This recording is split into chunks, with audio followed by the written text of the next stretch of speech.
God can take your little and turn it into abundance. I want to take you into a story from the book of 2nd Kings, a story that reminds us that God's provision has no limits.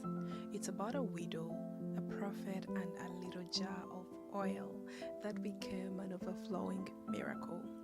So the book of 2nd Kings introduces us to a widow who comes to Prophet Elisha in desperate need. Her husband had just passed away, and a creditor was coming to take her sons as slaves because she had to pay what the husband died without paying, and that's 2nd Kings 4. So Elisha asked the widow, "What do you have in your house?" She said, "Nothing.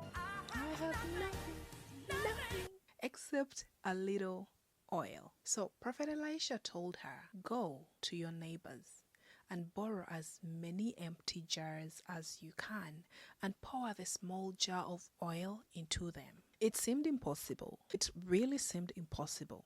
How could a tiny jar fill dozens of jars? But the widow trusted God. She obeyed, and guess what?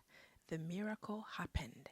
The oil kept overflowing until every jar the widow collected was full. So Prophet Elisha said, "Sell the oil and pay your debts and live on what's left." But here's the simple lesson from this book that I love so much.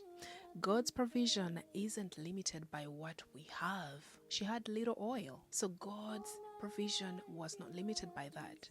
God can take your little and turn it into abundance. So when you're praying to God, don't hold back your prayers. Bring your small jar, your needs, your dreams, and watch God multiply it beyond your imagination. So this story should teach us not to limit, because we don't know how far God can actually stretch that provision.